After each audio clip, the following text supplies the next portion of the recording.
নমস্কার বন্ধুরা, বাংলার খবরে আপনাদের স্বাগতম। বন্ধুরা, আজ যেই প্রতিবেদনটি আমি আপনাদের সামনে রাখতে চলেছি সেটি হলো বীরভূম জেলার দুটি লোকসভা সিট আছে। একটি বোলপুর লোকসভা সিট, যেটি সংরক্ষণ স্থিতির জন্য। দুই, বীরভূম লোকসভা সিট। যদিও বীরভূম লোকসভা সিট 1962 থেকে 2004 সাল পর্যন্ত স্থিতির জন্য সংরক্ষিত ছিল, কিন্তু বর্তমানে এটা জেনারেল সিট 2004 সালের পর থেকে। 1947 সালে দেশ ভাগ হয় এবং 1951 থেকে 52 সালে প্রথম সাধারণ নির্বাচন হয় ভারতবর্ষে। এই 1951 থেকে 52 সালে যে সাধারণ নির্বাচন হয়, সেখান থেকে 1971 সাল পর্যন্ত এই লোকসভা কেন্দ্রটি বীরভূম কংগ্রেসের গড় ছিল। কংগ্রেস জিতেছিল প্রায় 20 বছর ধরে। এবং 1971 থেকে 2009 সাল পর্যন্ত এই লোকসভা কেন্দ্রটিতে সিপিএম প্রার্থী প্রায় 10 বার নির্বাচিত হন। তার ভিতরে রামচন্দ্র ডোম বা রামচন্দ্র গম্বুজ নামে অনেক জায়গায় পরিচিত, তিনি পরপর 6 বার নির্বাচিত হন। এবং 2009 সালে যে পালা বদলের হাওয়া শুরু হয় বাংলায়, সিপিএম হেঁটে টিএমসিপি আসার যে পরিবেশ তৈরি হয়, সেই দাপটে বা সেই পরিবেশে 2009 সালে অভিনেত্রী শতাব্দী রায় টিএমসিপির বা জোড়াফুল চিহ্নে প্রার্থী হয়ে প্রায় 61 থেকে 63 হাজার ভোটে 61 থেকে 63 হাজার ভোটে তার নিকটতম প্রতিদ্বন্দ্বী সিপিএমে রামচন্দ্র ডোমকে পরাজিত করে পরপর 3 বার তিনি নির্বাচিত হন এই সিট থেকে, বীরভূম লোকসভা সিট থেকে। প্রায় 24 সাল পর্যন্ত তিনি রানিং এমএলএ আছেন। এবং যদিও 24 সালে জোড়াফুল চিহ্ন এই শতাব্দী রায়ের পরই আস্থা রেখেছে পুনরায়।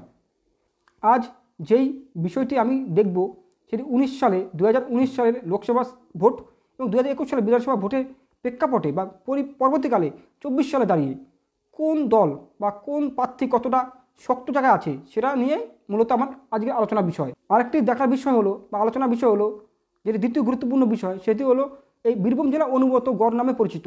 এই অনুব্রত মণ্ডল আজ তিহার জেলে তার মেয়ে সমেত গরু পাচার কাণ্ডে অভিযুক্ত হয়ে জেল খাটছে।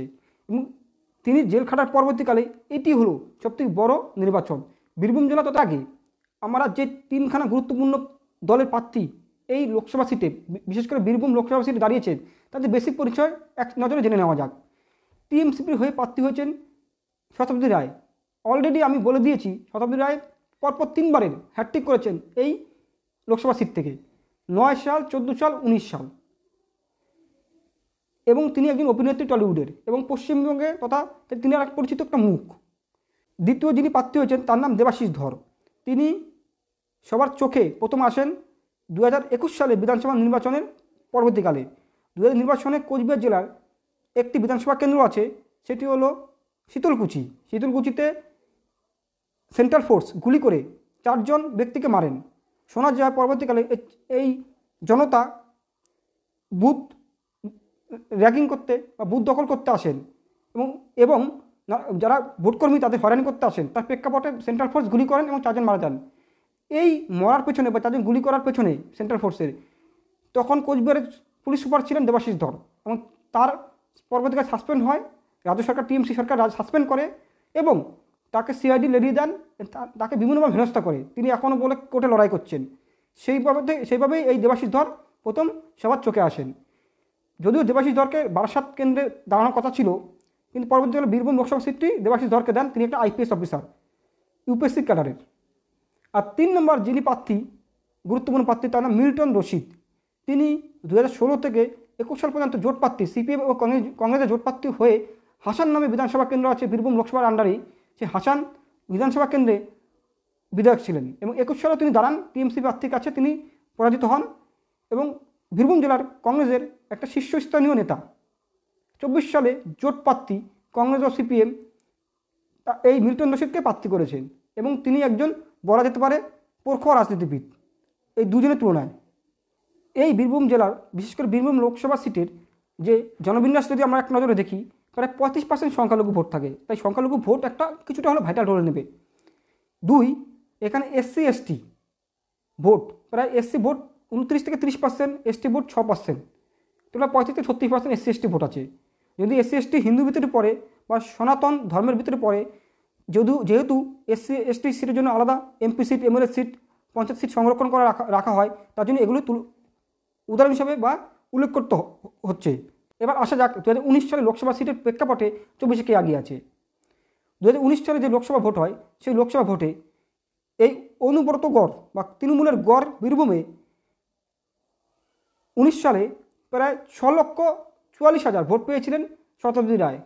তার নিকটতম প্রতিদ্বন্দ্বী দুধকুমার মণ্ডল বিজেপি জেলা সভাপতি ছিলেন, তিনি পান প্রায় 5,65,000 ভোট, প্রায় 90,000 ভোটে পরাজিত হন দুধকুমার মণ্ডল এবং প্রায় 6% মার্জিনে পরাজিত হন এই দুধকুমার মণ্ডল। তাহলে ভোটের পার্সেন্টেজের কত? 6% এবং ভোটার সংখ্যা বা ভোট সংখ্যা কত? প্রায় 90,000। এবং 7খানা বিধানসভা কেন্দ্র আছে এই লোকসভা সিটের আন্ডারে। সেগুলো কী কী এক নজরে দেখে নেওয়া যাক। সেগুলো হলো নলাটি, মুরাই, হাসন, রামপুরহাট, সাঁইথিয়া, সিউড়ি, দুবরাজপুর। তাহলে আবার এক নজরে দেখে নেওয়া যাক। রিপিট: নলাটি, মুরাই, হাসান, রামপুরহাট, সাঁইথিয়া, সিউড়ি ও দুবরাজপুর। এই 7খানার ভিতরে বিজেপি আগিয়ে ছিল 4খানা সিটে এবং 3খানা সিটে আগিয়ে ছিল টিএমসিপি। 4খানা সিটে আগিয়ে ছিল বিজেপি। সেগুলো কী কী? নলাটি, রামপুরহাট, সাঁইথিয়া, দুবরাজপুর। আর কোন কোন সিটে টিএমসিপি আগিয়ে ছিল সেগুলো হলো মুরাই, হাসান এবং সিউড়ি। এবং ভোট পার্সেন্টেজ 6% এবং 90,000 ভোট। 2021 সালে বিধানসভা ভোটে এখানে আবার পুনরায় থাবা বসায় টিএমসিপি প্রায় 7খানা বিধানসভা কেন্দ্রের ভিতরে 6খানা দখল করে, আর একটা দখল করে বিজেপি। সেগুলো কি? দুবরাজপুরের বিধায়ককে বিজেপির অরূপ কুমার সাহা। 19 সালে লোকসভা, 21 সালে বিধানসভা প্রেক্ষাপটে 24 সালে দাঁড়িয়ে আছে শক্ত ঘাঁটিতে টিএমসিপি। ভোটের ব্যাংকের এবং ভোট পার্সেন্টেজে এবং ভোট সংখ্যাতেও আগিয়ে আছে টিএমসিপি। কী কী বিষয় বা ফ্যাক্টর কাজ করবে এই বীরভূম লোকসভা সিটে? প্রথমত বিজেপির হয়ে আসি। বিজেপির যেটি আছে দেবাশিস ধর, তিনি প্রার্থী হিসাবে একটা সুযোগ্য ব্যক্তি, কিন্তু তিনি ভূমিপুত্র নন। বীরভূম জেলার তিনি কোনো সন্তান না। এই জন্যে জেলা সভাপতি থেকে শুরু করে দুধকুমার মণ্ডল থেকে বিভিন্ন সংগঠনের নেতা একটু ঘোষা হয়েছেন এবং তাকে প্রার্থী করাতে তারা অনেকটা অখুশি। সেই জায়গায় দাঁড়িয়ে দেবাশিস ধর কিছুটা পিছিয়ে আছে। দুধকুমার মণ্ডল ভেবেছিল বা জেলা সভাপতি ভেবেছিল তারা কেউ একজন প্রার্থী হবে। সে প্রার্থী না করাতে তারা এখন কতটা সক্রিয়ভাবে কাজ করবে বিজেপির হয়ে দেখা যাক, সেটা বিষয়টি ছাড়া বিজেপির নেগেটিভ পয়েন্ট বলতে নেই বলে চলে। কিন্তু অনেক রাজনৈতিক মহল বা টিএমসিপি বলেছেন এই দেবাশিস ধর গুলি চালানোর পেছনে পুরো মূল চক্রী বা মূল চক্রান্তকারী। তার জন্য টিএমসিপি বিভিন্ন সংগঠন নেতারা নানাভাবে তাকে দোষারোপ করছে বা কটু কথা বলছে, সোশ্যাল মিডিয়ায় নানা রকমের আক্রমণ করছে। এছাড়াও বিজেপির সংগঠন অনেকটা দুর্বল। কেন? অনুব্রত মণ্ডল ছিল বীরভূমের বাঘ বা বীরভূমের ডন। তার নেতৃত্বে যে তৃণমূল কোর অঞ্চলে সংগঠন পৌঁছে দিতে পেরেছে, বিজেপি ততটা দিতে পারেনি এবং 35% মুসলমান ভোট আছে। যেমন রামপুরহাটের কদিন আগে শুনেছেন বকটুই কাণ্ড।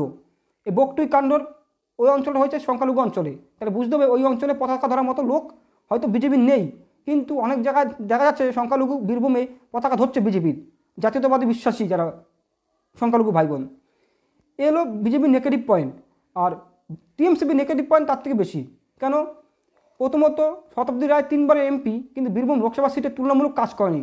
তার জন্য তিনি যতবার লোকসভা সিটে গেছেন বীরভূমে ততবার খোপের মুখে পড়তে হয়েছে।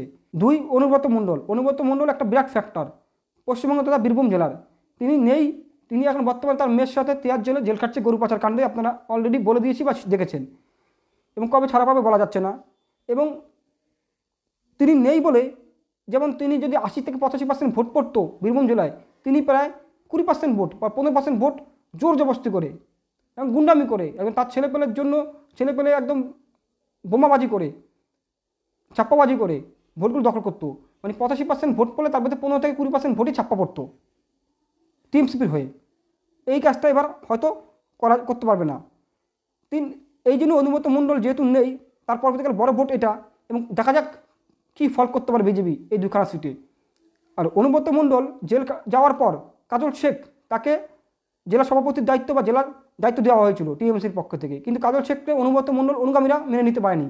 এর ফলে গোষ্ঠীদ্বন্দ্ব একটা বিশাল আকার ধারণ করেছে। যদিও অনুব্রত মণ্ডলের যে বিরোধী গোষ্ঠী কাজল শেখকে বসিয়ে দেওয়া হয়েছে কিছুটা হলো, এবং অনুব্রত মণ্ডলের অনুগামীদের আবার মূল সংগঠনের দিকে আনা হয়েছে এবং তারাই কাজ করছে মূলত বীরভূম হয়ে। এবং কোর কমিটি, যে তৃণমূলের কেন্দ্রীয় কমিটি বা কোর কমিটি, এই বীরভূম হয়ে এবার কাজ করবে অনুব্রত মণ্ডল যেহেতু নেই। আগে বললাম কাজল শেখ আর অনুব্রত মণ্ডল ভিতরে গোষ্ঠীদ্বন্দ্ব, অনুব্রত মণ্ডল নেই, তিন, সত্যজিৎ রায়ের প্রতি মানুষ ঘোষা আছে, কারণ 3বার এমপি থাকা সত্ত্বেও যথেষ্ট পরিমাণ কাজ করতে পারেনি, তার বিভিন্ন ক্ষোভ মানুষ পাবলিক দেখাচ্ছে, যদি ভোট প্রচার করছে বিভিন্ন জায়গায়। যেটা বিজেপির ফেভারে আসবেন সেটা হলো এখানে একটা সাংস্কৃতিক বা কালচারগত হিন্দু বলয় বলা যেতে পারে, কারণ তারাপীঠ আছে এবং জয়দেবের বাড়ি আছে, এখানে জয়দেবের মেলা হয়। এই হিন্দু জিগার তুলে বা জিগির তুলে কতটা বিজেপি নিজের দখলে আনতে পারে 2খানা সিট, সেটাই দেখার বিষয়। একইভাবে 35% মার্জিন সংখ্যালঘু ভোট আছে, এই সংখ্যালঘু ভোটটা কীভাবে ক্যাপচার করতে পারে টিএমসিপি সেটা দেখার বিষয়। কারণ গতবার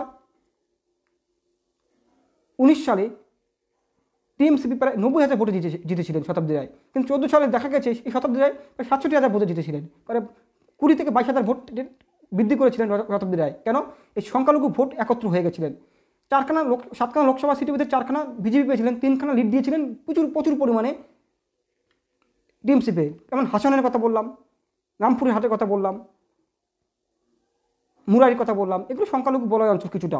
এই জায়গায় লিড পেয়েছে কে? টিএমসিপি। আর বাদবাকি 8খাতে বিজেপিতে লিড পেয়েছে। এই দিকে প্লাস পয়েন্ট যেমন বিজেপির সাংস্কৃতিক কালচার বা তারাপীঠের মতো মন্দির বা জয়দেবের মতো মেলা, সেটা একটা হিন্দু বলয় বা হিন্দু ভোট টানার চেষ্টা করবে।